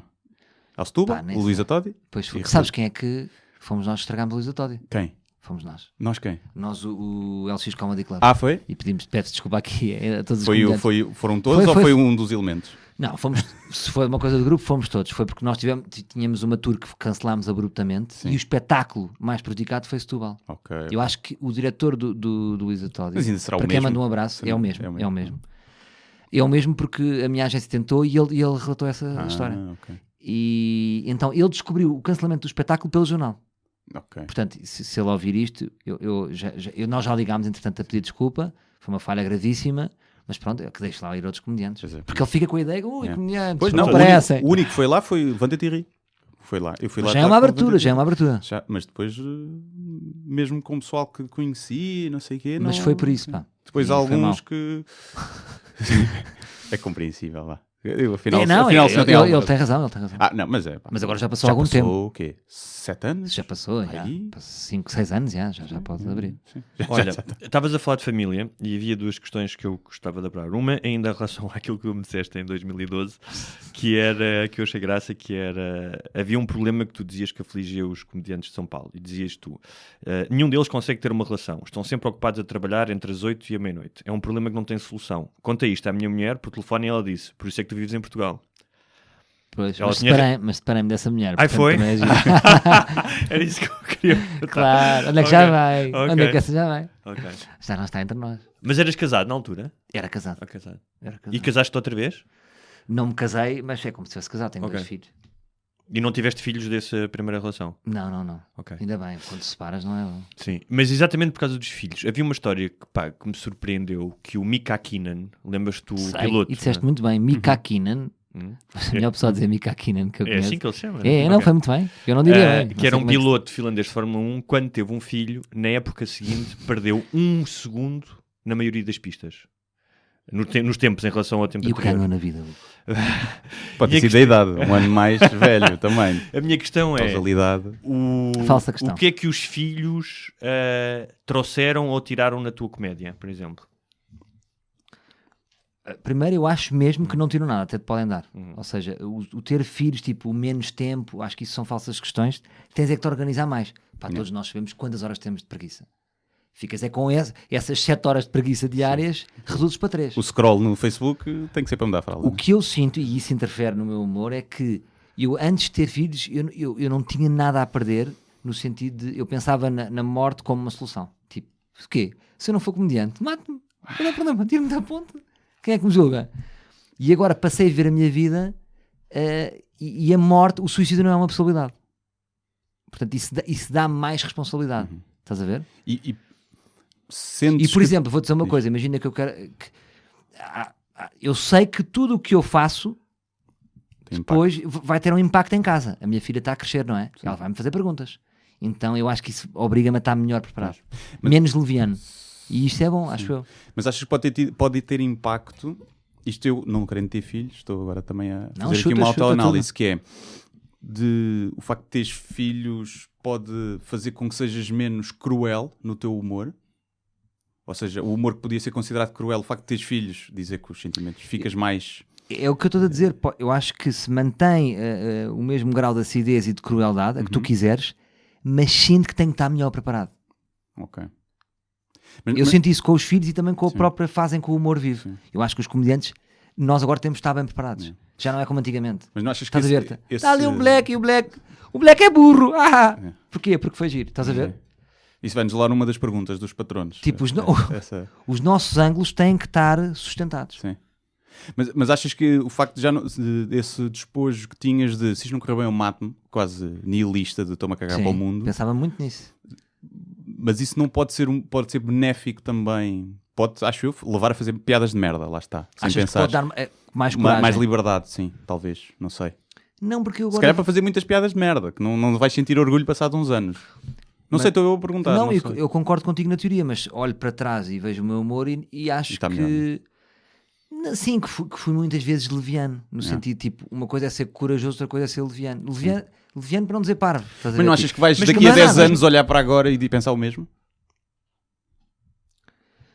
Não achas que faz parte do processo de evolução? Sim, pode acontecer. Sim. Eu acho que é muito Mas não achas que teres uma autoconsciência constante. Sim. Eu lembro-me que as pessoas me diziam coisas, estás a ver? As pessoas diziam, muitas vezes, quando eu comecei, as pessoas diziam, Salvador, olha lá, tu atenção que muita gente está a ouvir e não sei o quê, vê lá os temas que escolhes e não sei o quê.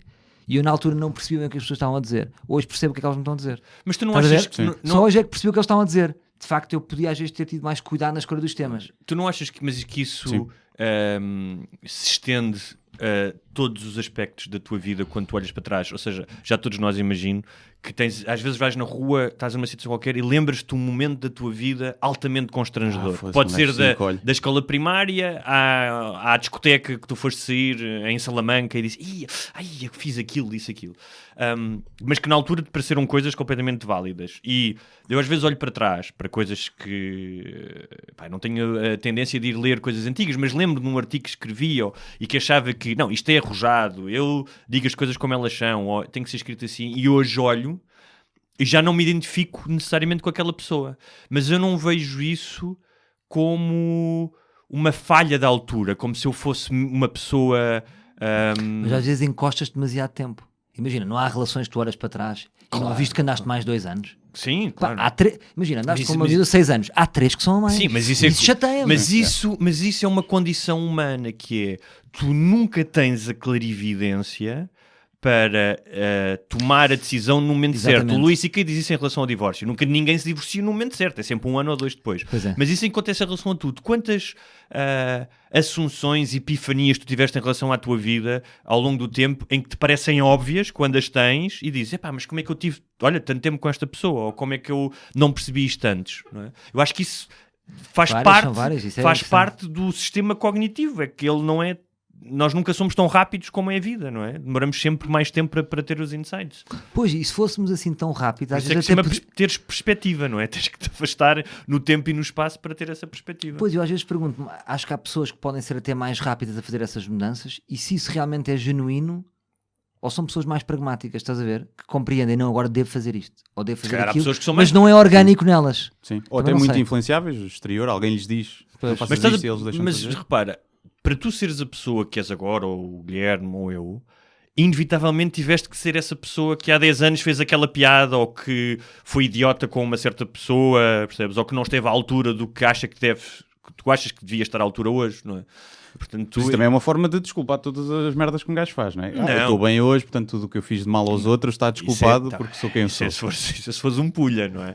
Não, mas sim, aqui eu muitas vezes...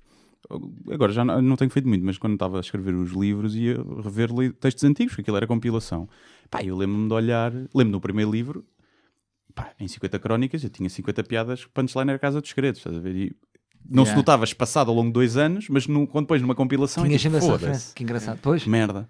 Sim, mas eu também tenho muito. Ou até piadas, eu lembro de ver há pouco tempo uma, que foi uma vez na Síria, que era uma foto conhecida de uma miudinha a pôr os braços no ar, a pensar que a máquina fotográfica era uma arma. E fiz uma piada qualquer com aquilo. E uma piada que eu, a ver aquilo, até me encolheu. Foda-se, que piada de merda. Que era incapaz de fazer hoje. Faria outra. Com aquela situação poderia fazer uma piada na mesma. Mas aquela que eu fiz foi tipo... Mas por um lado, acho que isso influenciou no percurso. E acho que é sempre sinal. Eu quando vou olhar para trás e adoro... Se gosto muito do que fiz, às vezes sinto-me... então se calhar não melhorei neste tempo. Né? Apesar de haver coisas que eu fiz no passado que eu continuo a gostar, acho que também é importante, mas acho que às vezes olho e penso, isto está uma merda. E depois penso, ainda bem, significa que pelo menos mudei, não estou estático. Se achas que é uma merda, quer dizer que já evoluíste. Faz sentido. Posso estar pior, posso estar mais merda, mas mudei pelo menos. Né? E por falar nisso, quando é que tu sentiste, estávamos a falar disso inicialmente, e se calhar vamos falar sobre o teu podcast e o teu espetáculo, de quando é que sentiste, ou quando é que a tua mãe te disse que tinhas jeito para ser humorista e que devias ser humorista? Foi... Sempre me lembro disso. Foi a imitar sketches do Herman, como a maioria de todos. Tipo, não é inovador. Sabes quando a tua história é igual a todas? Não há uma história inovadora, é isso. Tu tens que idade? Eu tenho 36. Então temos quase o mesmo. Sim, era o clássico. 35. Eu sempre gostei de... Eu lembro-me uma vez quando um tio meu fez 50 anos e eu peguei no microfone dessa festa e era um animador e aquilo dava uma... Sabes? Sim. E tipo, era pequenino. E agora Paula e João Pedro, um casal lindíssimo. Estás a ver? E as pessoas riam-se aquilo, estás a ver? Mas Estava uma gostavas adrenalina. então de ser o centro das atenções, que já foi até um espetáculo. Gostava. Mas Não sei porquê. Divide-se muito entre isso, não é? Há uns que, como eu, que detestava ser e detestava ir ao quadro, e tens outros que gostavam muito de ser, não é? Há sempre os dois Mas gosto extremos. no palco, depois na vida não. Pronto. Pois, sim. Tipo, vamos almoçar. Posso ser o mais neutro. Mas na escola eras Gosto mais de estar a tímido? ver. Gostavas de ler em voz alta ou de ir ao quadro? Gostava de ler em voz alta. Ah, pois. Lia, lia. Podia Eu sempre a ler. escondia-me todo. E depois lia de uma maneira de grande eloquência, sabe? Sim, Pomposa, sim, e as pessoas não percebiam. Eu gostava disso. O Roberto acordara naquela manhã e as pessoas estão a achar que é normal. Eu sempre achei piada. Como é que eles não estão a perceber? E não achas que ao longo... O teu processo tem sido ao longo da vida tirar o ego um bocadinho do caminho, ou não? Claro, sem Não é? dúvida. Porque, Só que eu não sei se dá para chegarmos sim. ao fim. É só um bocado. É como Não, ser só um o bêbado. Buda, só o Buda é que chega, é que não tirou o... Não é? Só o Pois. Siddhartha, o gajo que inventou... Eu acho que se tiras o ego todo, não estou a tens dizer- coragem de subir a Não. palco, se calhar. Pois é. não é? Não estou a É dizer, verdade, não, precisas do desejo, não é? Por isso é que, pá, por isso é que a meditação é uma coisa interessante, pá, mas eu nunca gostaria de ser um monge budista, não é? Afastares qualquer tipo de desejo, de tesão. Quando eu digo tesão, não necessariamente sexual, porque o desejo leva-te a fazer coisas, não é? Mas a ideia de que o ego pode ser em alguns momentos um empecilho. Olha, ter filhos, por exemplo, é uma forma de desinflar o ego, não? Imagino eu. Sim, sem dúvida. O ego é um ego muito inflamado, é doping, porque tu, com um ego muito inflamado, tu realmente és capaz de ir mais depressa. Se tu começas a achar que és muito... Eu faço isso. Mas também podes cometer mais erros. Quando vais mais depressa, cometes mais erros, supostamente. É isso. Por exemplo, eu antes dos espetáculos tenho sempre ali um momento de ego trip. Tu também tens, acho que deve ser natural em todos os comediantes. O que é que eu Olhar faço? para o espelho. Meto um grande hip-hop, mesmo o meu casaco de capuz, começo a pensar, foda-se, és bué da bom, cara, camarim, onde é que estavas há 10 anos, bué da bom, a sala está cheia, e começo, mas eu sei que isto é fake, estás a ver? Ou seja, começo a acreditar que sou muito bom, porque eu tenho quando chegar, eu tenho que ser bom. Yeah. Não posso, Salvador, tu não estás confortável. Sim. Salvador, não vais para Não aqui, vai, não te metas nisto. Isto Pois é um erro, isto foi tudo falso. Sim. Eu acho que essa bipolaridade que é, antes de entrares em palco, tens de estar com o ego lá em cima, e quando sais de palco, tens que largar o ego completamente. Tem que ser. Mas se largas, também não aproveitas. Que é o que eu sinto muitas vezes. Eu saio, sinto, correu muito bem o espetáculo. E logo a seguir já está, foda-se, amanhã, e o próximo. E não aproveito minimamente a cena do... Foi um Tu és um espetáculo do holograma. caraças. Tu, desde o momento em que pisas o palco, és um Estás holograma. um até ao avatar, fim. né? Tu já estás à frente. Pois é. Sim. Aqui, nós estamos sempre um segundo à frente. É isso que eu gosto de fazer stand-up, porque sentaste ali com um grupo de pessoas em que tu já previste aquele tempo para a frente. Estás sempre à frente. Conheces o número, não é? Estás a brincar com o tempo. Sim. As pessoas estão a ver o tempo que tu queres. Mas o que é que qual era a pergunta? Já não é. Não, estamos a falar do ego. Do ego, do ego, que é mas os ego, ou seja, um ego inflamado ajuda-te a crescer, não é? Tipo, mas depois fazes muita merda pelo caminho.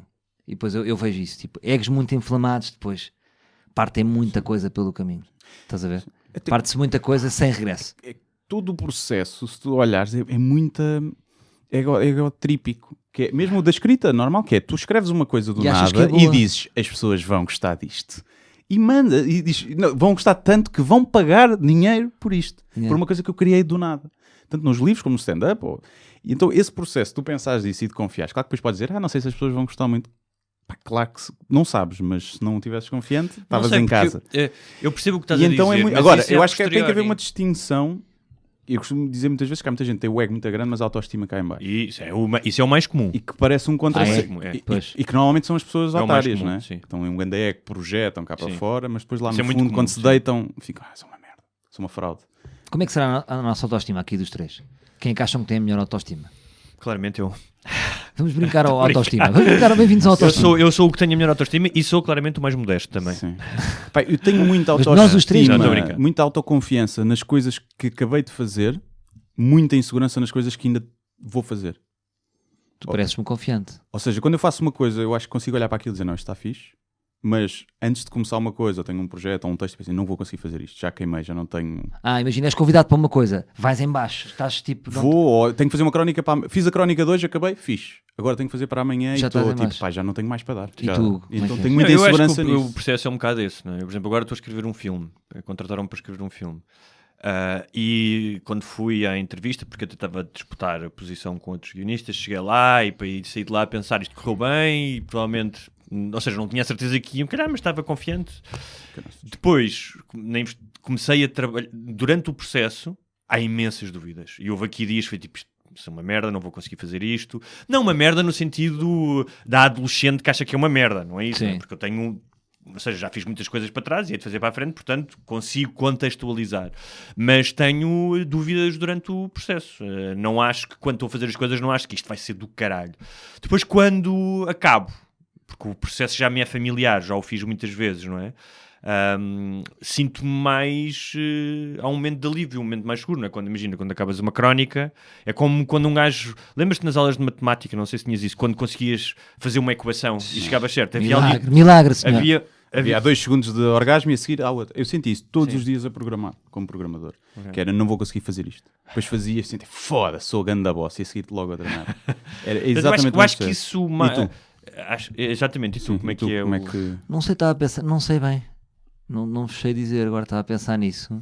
Acho que se calhar sou um bocado parecido com vocês, não é? Eu acho que somos todos muito mais parecidos. No fundo é tudo igual, não é? Estamos aqui, eu sou, sabe? Acho que deve ser natural, não é? E depois há outra coisa que é, há uma diferença entre tu teres uma boa ideia e conseguir executá-la. E há gente que tem, não tenha dúvida, que há um gajo neste momento que está no carro, não é comediante nem escritor, e que tem uma grande ideia para um filme. Sim. Depois executá-la é diferente. Aliás, tu vês isso constantemente em filmes. O cinema é muito típico disso, mesmo em livros. E a questão é, acontece-me que é, tenho uma ideia e aquilo que tu sentes a um nível inconsciente, a possibilidade da ideia, aquilo que te move, não é? Depois, transmiti-la para os outros da forma como a ideia te surgiu a ti, aí é que está o problema. Não é? E aí ficas sempre aquém. Não é? Seja numa piada, seja num livro, ficas sempre aquém daquilo que tu realmente querias dizer. E eu acho que esse aquém é que te faz com que tu no dia seguinte voltes a acordar e voltes a tentar fazer mais piadas e mais livros. Não é? Estava aqui a pensar, eu às vezes o que tenho é surfadas de confiança. Não sei se vos acontece. Fizeste um programa, correu bem. Aí, com cara. E depois passaste na rua e alguém disse, fui ver o seu espetáculo. Incrível. Então, de repente, e se ainda alguém que faz um terceiro comment qualquer positivo, estou numa surfada de confiança. Estou a achar, estou a partir de tudo. E depois pode acontecer o reverso. Levo, não foi fixe. Vão abaixo. Estás a ver? É tudo muito altos e baixos. Por falar nisso, lês muitos comentários online? Ou às tuas coisas? Leio os comentários. E és gajo para responder ou não? Não respondo. Não posso cometer. Não, já cometi a ser. Temos aqui duas escolas diferentes. Sim. O gajo que responde. Para mim, foi sempre um erro. Sim. Foi sempre terrível para ti? Não, é sempre um erro. Acho que é sempre um erro responder. Mas sabes que este gajo não, o Guilherme, não só tira prazer disso, como tira comédia disso. A não ser que seja um processo de comédia, que é no teu caso. Então isso eu acho interessante. Sim. Mas muitas vezes, e tenho cada vez mais, entrada em espirais de resposta e contra-resposta, que eu dou por mim, tipo, não vale a pena. E já tenho, vale a pena. Não vale a pena. Ou seja, está sempre. Porque eu já dei por mim a ficar viciado, a sentir falta do conflito. Mas o que é que tu pensar, mas não há merda nos comentários hoje. Foda-se, não há merda nos comentários. E eu pensar, para que é que eu que sou comediante, eu devo ter o pensamento oposto. Que é... Mas diz-me uma coisa, mas tu vês nos comentários um triunfo? Quando tem vês piada, quando há polémica, há um triunfo? Depende do tema. Imagina, se eu falar de religião, por exemplo... sim. E se der merda, achas que... Se der merda, eu acho que toquei nos sítios que é uma sinalização positiva. Sim. Mas às vezes é um perigo porque um gajo pode estar à procura disso em vez de estar à procura do riso. Não é? E um gajo cai depois naquele moralismo mais do que... ativismo mais do que piada. E então um gajo tento autopoliciar nesse sentido, mas às vezes é difícil. É como diziam os gregos, não é? Conhece-te a ti mesmo, nada em excesso. E nós já falámos disso aqui, mas eu já senti isso, que é o limiar quase de uma adição, e que nós sabemos que as redes sociais... Sim, mas tu tens propensão para a doença. Para a adição, Houve alguém que me disse, é pena o Gonçalves não ter Twitter. E eu, não, o Gonçalves não pode ter Twitter, senão vai estar o dia todo a discutir merda no Twitter. Não, mas tu próprio sentiste isso, todos nós temos um bocadinho, que é... e aconteceu agora no Natal... família da minha namorada, num sítio fixe, no norte, campo, não sei o quê, e a determinada altura, numa cena do Facebook sobre religião, com um gajo que nem sequer era português, e houve ali 2 ou 3 horas que aquilo me consumiu, que era, obviamente eu estava presente, mas se calhar, deixa ver se o gajo respondeu para lhe responder. Que é uma coisa que já não me acontecia há imenso tempo. É inconsome. Sim. Mas não gosto. Mas foi bom porque foi uma revisitação a um lugar que eu não quero estar porque não é bom para mim. Porque eu acho que neste caso o Guilherme é um bocadinho como o Obelix que caiu no caldeirão, não é? da Poção Mágica. Ele caiu no caldeirão dos comentários. E ele consegue fazer isto... Vai buscar forças aí. Não só consegue fazê-lo bem, eu acho que ele não é tão afetado como eu sou. Aquilo fica-me a remoer, tipo... Porque não é só remoer se ganhei ou não o debate. Às vezes será que fui demasiado agressivo? Se calhar não devia ter respondido assim. Se calhar não conheço esta pessoa. Portanto, mas eu não concordo com isto, vou dizer, porque eu acho que ele afeta-se tanto como tu, só que ele criou um jogo onde ele ganha. Ele vai ganhar sempre este jogo. Ele tornou-se bom nisto, não é? E é um jogo que ele ganha. Sim. Portanto, ele arrasta, é uma aranha que arrasta mas pessoas. Ele tem outra coisa. Passa o teio e as pessoas morrem. Mas é que ele tem uma coisa, que ele tem um objetivo. Ou seja, ele muitas vezes agarra nisto, e fez isso nos espetáculos dele, e depois tu vês ele agarrar nas conversas que teve, mete em palco, e tens uma sala com 400 ou 500 pessoas a rirem-se. Portanto, isso é validado. Eu não tenho isso. Eu é simplesmente o sentimento de culpa e pensar, olha, tive meia hora nesta merda e não tive com a minha família. Sim, mas também acho que depende dos... Imagina, se alguém vai lá dizer assim, és uma merda, sempre foste uma merda, já leio as tuas merdas todas e és uma merda. Isto aqui tem logo um potencial cómico. Se alguém vai lá dizer assim, olha, eu gostava muito do que tu escrevias, mas acho que perdeste a piada, já não gosto. Isto, já não vou lá. Porque é que eu lá vou dizer? Claro. Quanto muito eu vou lá dizer assim, é justo? Pronto? Sim, aí já fica... E aí pode-me afetar um bocadinho a pensar, o que é que eu estou a fazer para ter perdido esta pessoa... Claro. Só que eu acho que não, mas eu percebo, mas isso tu fazes content, não é disso, isso é bom. Sim. Eu acho que é benéfico, pelo menos para mim, afastar-me dos comentários, porque pensa assim, imagina um quadro do Picasso ou de um pintor qualquer com comentários. Sim. Os quadros passavam a ser uma merda. Sim. Que é isso, grande merda! Mas de casa, é tudo cinzento, caralho. É como aquela piada do Neil Brennan, não é? É do Neil Brennan, acho que é do Neil Brennan, a Nona Sinfonia de Beethoven. Tem tipo 30 mil dislikes no YouTube. Tipo a sério, meu, vais tipo dislike uma obra-prima. Pronto, então isso acalma-me. Olha, esse pensamento acalma-me muito. Para trazer os comentários para os nossos trabalhos, muitas vezes é só ruído. Sim. Tipo, a nossa cena é fazer coisas e apresentar. Qual é que é a tua presença? Qual é que é a tua relação e a tua presença nas redes sociais hoje? É presente, eu acho que é presente. O que é que tu tens? Tenho Twitter, mas pouco. Não sou muito Twitter, não é? Nem sei o que é que faço no Twitter. Instagram, faço macacadas, que é o nome técnico. YouTube também às vezes. Macacadas, mas profissionais, tipo, não metes cenas pessoais? Meto, mas sempre com macacada. Okay. Não, mas não meto filhos e não sei o quê, muito raramente. E YouTube, sim, eu tenho uma presença no YouTube por causa do Sou Menino para Ir e isso interessa-me. Ou seja, tudo que são plataformas para meter conteúdo e para deixar, olha, isto é um trabalho meu, isso eu gosto. Agora, estou-me a afastar tipo, das piadas, tipo, dizer, pá, não, piadas não... Eu já não gosto de piadas, tu acreditas nisto? Já não gosto muito de piadas. De consumir ou de fazer? De consumir e de fazer. Sei que isto é estranho. E daí não sei explicar, eu não gosto de piadas. De criar o podcast, o ar livre, e de assumir e de afirmar no início que não era humorístico, até tinhas posto em jazz, não era? Sim, eu não gosto dessa obrigação, essa categoria comédia. Eu odeio isso. Sim. Não gosto que a pessoa tenha que sempre... tem que haver um objetivo de rir no fim, de qualquer pensamento. Eu gosto de ideias, de ter pensamentos, raciocínios, mas não gosto exemplo, que acabem sempre num riso. Mas ganhaste o melhor podcast de comédia. Pois, mas eu acho que a categoria não está 100% certa. É difícil, mete-se ali, por exemplo, o nosso podcast também está categorizado como entretenimento, não é comédia. Primeiro não somos os dois comediantes. Mas... Não, lá está, porque se fosse o Hugo e se fosse o Zé Pimentel do 45 graus, sim. Já não era comédia e com o mesmo conteúdo. É porque estás aqui, é comédia. Sim. Estás a ver? Mas vamos falar do menino, Sou Menino para Ir. Em primeiro lugar, quero dizer que eu me desiludi porque houve um deles que dizia Trois e eu li Ménage à Trois e pensei, o gajo vai fazer uma Ménage à Trois? Porque há um dos episódios que diz só Trois. É o objetivo. Né? Sim. Mas tivemos que tirar Ménage à Trois. Queres que eu te diga esta? Foi? Era para ser Ménage à Trois.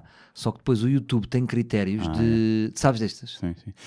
Ou seja, acho que esses nomes... É o shadow banning. Depois o que é que fazem? Tipo, escondem os vídeos, não é? Não, para estar lá... Por exemplo, eu estive a ver ontem, fui ao ginásio e fui a revisitar Néspera no Cu. Se tu pesquisares Néspera não aparece o cu. Não aparece a palavra cu. Estás a ver? Tu depois pesquisares, aparece, mas não te aparece como sugestão. Pois, Para quem não conhece e quer passar a conhecer, queres explicar qual é que é a premissa do Sou Menino para Ir? Então a premissa é uma coisa que se calhar todos É um espetáculo stand-up, não é? Não, stand-up. É uma série que começou no meu canal do YouTube com uma premissa muito simples. Eu recebia muitas mensagens estranhas, porque os humoristas têm uma ligação muito próxima com as pessoas. As pessoas veem um músico, se calhar não dizem nada, veem uma atriz, se calhar não dizem nada, um humorista, somos amigos deles. Isso é fixe, pronto. E as pessoas mandavam mensagens com convites estranhos, tipo, Sala, tens que vir aqui a casa beber um abafadinho. Tipo, merdas assim, tipo, mas o que é que este gajo é maluco? As pessoas dizem assim, espera lá, porque é que eu não faço uma série, em vez de estar a achar este gajo maluco, vou lá mesmo beber um abafadinho com o gajo, só. Então, Sou Menino para Ir é essa ideia, façam-me convites e eu vou. Pronto. E comecei no meu canal do YouTube, arranjei um patrocinador na altura que era a Uber, e depois a Fox comprou e agora vai para a 3ª temporada. E vai estrear em Abril. Pronto, é isto. Vai estrear em Abril na Fox, é isso? Vai estrear em Abril na Fox. Mas desta vez passa na televisão e no canal do YouTube. São normalmente programas de 10, 15 minutos, não é? Sim, eu acho que agora vai ter mais. Agora acho que vai ter 20, 25 minutos. Porque ao contrário do que as pessoas dizem, sempre que as pessoas dizem uma cena, depois não é nada. É vídeos curtos. E depois, não, o YouTube é vídeos longos. Já agora estava a ter meia hora. Qual é que foi dessas 2 temporadas, uma ou 2 cenas mais estranhas que tenhas feito? O que eu gostei, acabo por gostar mais foi logo o primeiro, porque foi tão ingênuo e tão naif e representa bem a premissa, que é uns putos que moravam ali em Cascais, estás a ver como eu não me dou só com 10 e os gajos tinham uma banda, tipo de nada, tipo, mandaram-me 3 gajos tipo, com as notas todas desafinadas, não é desafinadas, mas assim naifes, e tipo, vem aqui ser o nosso vocalista, e eu fui e demos um concerto. Deram um concerto? Chegámos, eu vi o ensaio só assim. Escrevemos letras, fizemos tudo e demos um concerto à noite na garagem deles. E achei fixe esse. Assim, mais estranho. Há uns que por exemplo, enriqueceu-me um, que não é nada de especial, mas, por exemplo, fui jogador de corfball. Joguei mesmo um jogo oficial de corfball. E sabes o que é corfball? É aquele com a rede? Tem um pau com uma rede, não é? Que é tipo uma vassoura. É uma espécie de basquete, é uma mistura de basquete e handball. Tens um pau gigante onde há um cesto, parece uma cesta daquelas da madeira, estás a ver? E tens que acertar com a bola no cesto. E gostei de ver como é que era esse universo. É um desporto misto. E depois achei, desporto misto, que seca. Mas depois fui e achei uma grande vibe. E começaste a praticar? Não, mas sou federado e recebo os meus da federação. Sempre. E sou jogador do clube, eu joguei um jogo oficial. E algum convite que não tenha dado em programa e que era realmente muito estranho? Era um muito bom, que era de uma miúda que me mandou dizer assim, olha, tenho um namorado novo, que é preto, e queria apresentar aos meus pais, e estou um bocado naquele momento awkward, porque ele é preto e os meus pais não sabem, e queria que viesses fazer esse jantar comigo. Estava tudo já bem pensado e montado. Adorava. E não foi. Porque é aqui, estás a ver? Mas não foi super emblemática. Não fizeste porquê? E ela depois cortou-se. O rapaz cortou-se. Acabou com o namorado. Não, o rapaz cortou-se, depois não sei o que no trabalho e já estavam a ver. Mas terias feito? Claro, teria feito. Nunca recuso nada. E em relação ao podcast, que foi eleito o melhor podcast de comédia, certo? Sim. Certo. Devia ter sido jazz. Chama-se Ar Livre, certo? Chama-se Ar Livre. E qual é que foi... Já tem quanto tempo? Já tem algum? Não sei se não vai fazer qualquer dia 3 anos. Ok. Foi também dos primeiros, então. E como é que tu definirias, para quem não conhece o teu podcast? E se calhar está à espera de uma coisa mais de comédia, como é que tu definirias? Eu ponho sempre, eu estava aqui a brincar com o jazz, mas eu nunca ponho o podcast. Sabes, quando tu carregas um podcast, tu não fazes, deve ser o Guilherme que faz. Tu não fazes um cara. Ele diz que vai publicar cenas. Tu meteste categoria comédia, não é? Não, entretenimento. Meteste entretenimento. Eu meto jazz. Mas muito estranho, também tenho esta pergunta, que tu és informático e sabes destas merdas. Sei computadores. Tu és uma mente informática, é isso que eu queria dizer. Nunca sai de um gajo. Eu meto como jazz e aparece-me como comédia. Como é que isto é possível? Se fosse aos podcasts, está lá, como é que eles sabem se eu meto como jazz? Mas no SoundCloud? Sim. Ou depois no iTunes? É que no meu também está como comédia no iTunes. Não, eu puxo sempre como jazz. Como é que eles sabem que é comédia? Andam a ouvir os cabrões. Deve ser as pessoas que ouvem, imagina os podcasts de comédia, ouvem o teu também, e o gajo por osmose diz isto faz parte do mesmo grupo. Digo eu. Mas eu categorizava assim. Portanto, é uma coisa, imagina, um gajo começa a tocar uma nota, tipo, pom, pom, pom, depois um ferrinho. Isto não é um ferrinho. Portanto, é improvisação? Quando é que preparas? Não é improvisação. Não é? Eu tenho sempre um alinhamento. Houve na altura, eu fiz uns bons 20 sem preparação. Não dá, é estúpido. Aquilo tem cerca de uma hora, não é? Sim, começou com meia hora e depois já está em 1 hora. Pronto, mas é que fazer 1 hora sem preparação, vai lá. Não, tenho um alinhamento. Okay. Como estou a olhar para mas só de temas? Ou já sabes mais ou menos o que vais dizer? Já pensaste... O meu método de trabalho, não sei, se calhar é parecido contigo. As minhas ideias têm logo o ângulo. Eu acho que o segredo de uma boa piada ou de um bom raciocínio está logo no título que tu lhe das. Sim. Isso ajuda-me logo. Tipo, eu olho para o título e vejo logo o ângulo. Estás a ver? Então tenho tipo 7, 8, não sei quê. Mas depois há muito improviso ali pelo meio. Ok. E a 1 hora porquê? Porque tu consegues ser mais plástico. Com 20 minutos tu és plástico, meia hora és plástico. Aos 40 minutos já não estás plástico. Tu sentes isso aqui, não é? Sim, já estás longas. Sim. Às tantas, já tens aqui as pessoas a contar merdas que não queriam. Mas qual é que é o... Tivemos o Quadros a contar que a avó abusava. Mas em 20 minutos era impossível. Pois era. Estás a ver? Sim. Por isso é que eu acho isso rico. Vais para zonas mais densas. E eu quis puxar mais por ele ainda e ir para o lado mais dark, mas... Eu ouvi esse. Não, vocês estiveram bem. Acho que ele, tipo, também não convém, mas conta-me lá mais dessa avó. Sim. Dá-me mais avó. Abusava como? Não, vocês estiveram bem. Pá, ele foi soltando e vocês? Sim. Acho que o gajo nunca tinha contado aquilo. Não é? E ele disse não. E então, e agora? O podcast vai dar origem a um espetáculo ao vivo? Vai. Tu fizeste no Coliseu. Em 6 anos, fizeste 6 specials, não foi? 2012 a 2018, acho eu. Ou 4. Mas sei que fizeste, só não fizeste o ano passado, em 2019, certo? Sim. Tu quando chamas... Agora puseste-me a pensar... Não, o ano passado ele teve... Foi o ano passado, o Cabeça Ausente. Sim. Foi, então foi seguido. Fizeste um... É possível. Ok. Não sei Special parece que é gravado, não é? Pois, exatamente, era o que eu ia dizer. Special é quando é gravado. Pronto, então peço desculpa não dominar a terminologia. Eu gravei 3. Ok. Só. Mas tiveste um espetáculo anual... Mas foi estupidez, devia ter gravado. Foi naquela fase que comecei... Epá, não vou gravar. Não, sabes gravava, de... Mas os 3 últimos gravaste? Gravei. E este... Aquele gajo não diz nada, gravei. Sim, afirmativo. Sim. E como é que os publicaste em algum sítio? Grátis no o primeiro conteúdo português no Netflix. Sim, isso sim. Exatamente, o primeiro publicado no Netflix. Mas sabes que... Esse foi um anti-herói. Tenho uma para avisar agora em primeira mão. Sabes o que aconteceu ao meu espetáculo na Netflix? Retiraram. Foi? Isso é triste. É triste, mas eu já sabia que isto ia acontecer. Porque eles tiram. Todos os meses ou 3 em 3 meses sai uma lista de conteúdos que eles retiram. Okay. Portanto, provavelmente não teve números interessantes. E o que é que eles ganham em tirar? Não terem tudo? Não sei, eu acho que eles... Deve ser, tipo, espaço. É preciso libertar 100. Mas tipo, tiram bué da merda. Tiraram tipo Tiram coisas boas também. Não tiram só o meu que é uma merda. Sim, porque existe uma coisa que é a questão dos direitos, não é? Isso acontece, aliás, acho que a HBO até tem isso agora, que é a última oportunidade, a última semana, porque tu compras os direitos de um filme por 2 anos e tens aquilo durante 2 anos. Depois os libertam, não é? Sim, aquilo estava logo estipulado em contrato que eles podiam tirar. E tiram, há merdas que eles tiram de vez em quando. Pá, mas é assim, Portugal, tipo, eu devo ter sido o conteúdo com números mais baixos. Diz-me um conteúdo com números mais baixos. Eles têm novelas também. Eles têm novelas.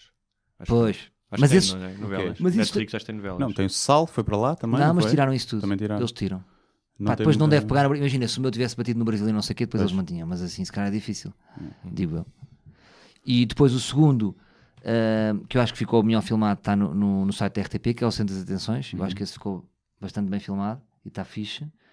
E o terceiro gravei, já filmei, não sei onde é que ainda vai dar. Gravaste em Faro, não foi? Gravei em Faro. Não figuras. Yeah. E este do podcast no Coliseu vais gravar? Ou vai ser só não. One time? Não vou gravar. Mas vai ser formato. Já escutou? É one shot. Não. Em maio, não é? 1 de maio, não é? Dia 1 de maio. Okay. É porque eu tenho um objetivo... À venda na Bol, não é? À venda na Bol. Eu tenho um objetivo muito específico para isto. Eu gostava que só fossem pessoas que ouvissem o podcast. Porque há pessoas que me disseram tipo assim, mas achas que eu devo ir? Não, pá, não vai. Já ouviste podcast? Não. Então não vais. Ou vais ouvir... Mas é um formato de stand-up ou formato podcast? É um formato podcast. Okay. Ou seja, não será um espetáculo. Claro. Mas não vai ser não vai ser tipo... Não vou estar sempre sentado. Sim, claro. Estás a ver? Mas eu quero que seja quase um contra-espetáculo. Portanto, é como o ar livre. Ou seja, eu não tenho o objetivo de fazer rir. E nesse sentido até estou bastante preocupado. Mas acho interessante... Sabes que se as pessoas te forem ver, mesmo conhecendo o podcast, e não se rirem, ninguém está satisfeito, nem tu nem o público.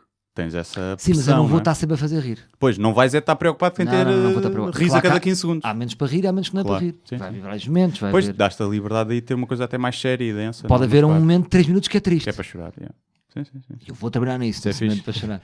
Ninguém se riu, mas toda a gente chorou. O Salvador é a Anete. Não é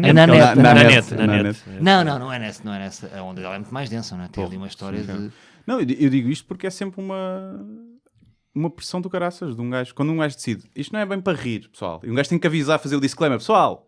Eu não estou a tentar ser engraçado agora. Não sou eu que estou a fazer piadas de merda, sou eu que não estou a tentar ser Mas por isso engraçado. é que eu só quero livres, que é o que eu me chamo e quero uma coisa muito intimista, que eu acho, tentar que o Coliseu, as pessoas dizem, o Coliseu é bué da grande, eu quero que aquele espetáculo seja intimista. E eu acho que se só tiverem pessoas que ouvem um podcast, isso vai acontecer. Sim. Olha, qual é que achas que é a faixa etária do teu podcast? Estou aqui curioso. É a malta mais nova. Que é 20? Eu acho que a maior fatia é 18-24. O que já não está na mim, onde eu sou mais forte. Eu sou dos 24 aos... Eu já tenho 36 anos, portanto, onde eu bato mais é 24 a 35. Mas os consumidores de podcast são mais novos. Sim. Estás a ver? A maior parte são mais novos. E achas que isso tem apenas a ver com o facto de serem essas pessoas que consomem mais podcast? Imagina que dos 24 a 35 consumiam mais, terias mais... Achas que terias mais pessoas dessa faixa etária? É apenas uma questão de aderência. Ou seja, o formato ou o conteúdo? Sim, não, acho que a maior parte das pessoas que ouvem podcasts é 18-24, imagina. Ou um bocadinho menos até. Não. Portanto, esses é o target da maior parte de podcasts. Eu acho mesmo. Sim. Até talvez de um podcast mais político. Eu gostava de ver por acaso, tipo, imagina um podcast de Daniel Oliveira, qual é que é o target? Estás a ver? Sim. Será que é... 14 anos, não é malta de 60, de certeza. Pois, é que deves ter esses 18-24. E se calhar no eixo do mal não tens 18-24. Estás a ver? É de facto para a malta mais nova. Sim, mesmo eu sinto muito nos espetáculos, principalmente, que é quando há mais contacto com o público, quem dá os parabéns pelo podcast e que gosta muito, que eu pensei até... porque é mais atualidade, porque não é comédia assumida, que era um pessoal mais velho. O pessoal lá está nos 30, nas nossas idades, 35, 40. Mas não, é pessoal mais novo. Muita gente de 18 anos. Mas isso é ótimo para nós. Estamos a fazer um conteúdo que pessoas mais novas curtem. Eu acho isso fixe. Acho que é fixe trabalhar em várias faixas. Isso acontece-me com o Falta de Chá, que também tem um público mais novo, mas tipicamente com a escrita não. Com os textos longos é pessoal de 30. Mas mesmo assim, se calhar já é um bocadinho mais velho do que no Pod, ou não? No YouTube. Ou não? Talvez não, porque o Ricardo tem um público muito mais novo. O Ricardo já tem um público, imagina, muitos 15, 16 anos que eu já não tenho com a escrita. Pois. É mais raro. E por isso é que tu utilizas o gajo, não é? Que é para trazer esse público. Para trazer crianças. Tudo o que puder para atrair crianças, eu... Olha, quem quiser continuar a ouvir mais 20 minutinhos de entrevista... Estás com tempo? Estás com tempo? Sim. Vocês fazem isso. Isso é mesmo maquiavélico. Agora fazemos. E resulta. Agora é que vai ser bom, não é? Agora é que sim, porque até vamos tirar a roupa, não é? Agora dizer mal de toda a gente. E vão entrar as outras pessoas que nós convidamos, de várias nacionalidades. E vamos para o episódio extra. Vamos para o episódio extra, que passará exclusivo para patronos. Para quem é patrono máximo, poderá ver tudo de seguida. Para os outros patronos, o resto desta conversa passará é sábado que tu pões aquilo, não é? É sábado. Paguem. Quando não me esqueço, sim. Portanto, mesmo assim, 1h20. Queres relembrar, promover o teu espetáculo e mais alguma coisa que além acho que foi bom. Tens o ar, portanto, podcast Ar Livre todas as semanas. Podem-me ouvir todas as manhãs. Pois é. Falámos falar disso. Português no café da manhã. Nem falámos disso. Aliás, quero fazer uma pergunta sobre isso. É um bonezinhos para mais um bonezinhos antes de passarmos para o podcast só para os patronos, que é como é que é levantar-te tão cedo? Porque eu não te imagino um gajo madrugador. Vou-te já dizer muito rapidamente. Eu acordava normalmente nos últimos 13, 4 anos às 7h30 da manhã. Boa. Então, sim. E agora no fundo, cortei 1 hora. Okay. Acordo às 6h30. E vais ali para a buraca? Vais para a buraca? Vou para a buraca, vou para o pé de ti. E é boa a sensação de não estar ninguém na rua, mas também que já não é assim tão pouca gente. Estás a ver? Sentes que já há uma mini azáfama. Estás todo de segunda a sexta? Segunda a sexta. No programa da manhã da RFM. E tens uma rubrica que é stand-up... Chama-se Stand-up na hora. Stand-up na hora. E é um bocadinho como o meu processo sempre. Tipo, escrevo 7, 8 ideias, estás a ver? E depois ali num momento... E estás lá, mas estás lá a manhã inteira ou vais lá só fazer isso? Estou lá a manhã inteira. Nós achámos que era importante. Isto é uma nova equipa, portanto, é a Mariana Alvim, o Pedro Fernandes, o Eduardo Pita Negrão, o Luís Franco Bastos e eu. É uma nova equipa agora, que tem 7 dias. E achámos que era importante para fazer equipa estarmos um bocadinho antes. Porque ir lá, fazer um momento e bazar, sim. Estás a perceber? É às vezes um bocado frio. Então, vamos ser uma equipa do princípio ao fim, desde que isto começa, desde que isto acaba. E isso faz muita diferença. Então estás lá de que horas a que horas? Das 7h30 às 10, todos os dias. Ok. E é fixe. Olha, posso dizer que estou a curtir muito. E podes fazer piadas sobre a religião ou não? Polémico.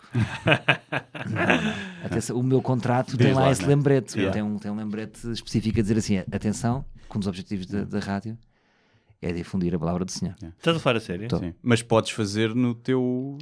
Mas, noutra plataforma. Mas é completamente expectável. Sim, não é? sim. As Sim, rádios- todas claro, as rádios têm objetivos. Sim, mas isso não se alastra ao Não resto está do teu trabalho. Não está assim escrito, os valores da rádio. ok. Não. Mas isso não se alastra ao resto do teu trabalho. Claro que não. Posso ser um doido. Não, porque eu já ouvi que havia casos, mas acho que não era de humoristas, era de animadores, que depois no contexto, imagina, como estavam tão ligados à rádio, no Facebook pessoal deles não podiam pôr uma piada com Deus, por exemplo. Não, Que chegou a acontecer uma piada, um comentário, e haver um telefonemazinho a dizer pá, paga isso o teu. Mas isso, calhar, são funcionários da casa. Sim, funcionários Mas da casa. acho que a nossa entrada, e acho também essa expectativa, é um bocadinho esticar a Tipo, corda esticando, e aumentar a liberdade da rádio. Acho eu. Quero acreditar que sim. Sim, pá, acho que sim, senão não iam buscar Mas também a depois, ti como e ao baixo. nós também temos tantas cenas, temos podcasts, temos séries e não sei o quê, já não há aquela cena de agora vou dizer tudo aqui. Yeah, yeah. Claro. Tipo, estás a ver? Eu posso falar de. Tipo, imagina, aquele miúdo que morreu, o Giovanni. Achas que é tema para de manhã Yeah. na rádio? Sim, não parece. Bom dia. A minha rubrica hoje é sobre o rapaz que morreu.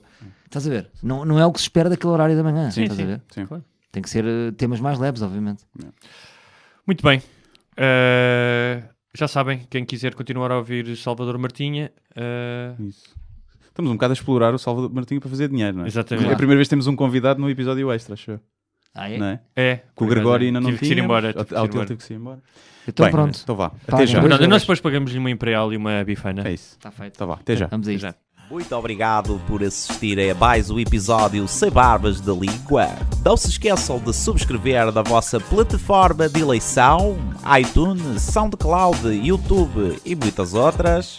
Se tiverem dúvidas ou sugestões, podem enviar para o endereço de correio eletrónico sembarbasnalingua@gmail.com. Podem também passar pela nossa página de Facebook, deixar o vosso like ou a vossa mensagem. Sejam felizes e até à próxima. Mas eu só lhe pergunto se é assim que o país anda para a frente.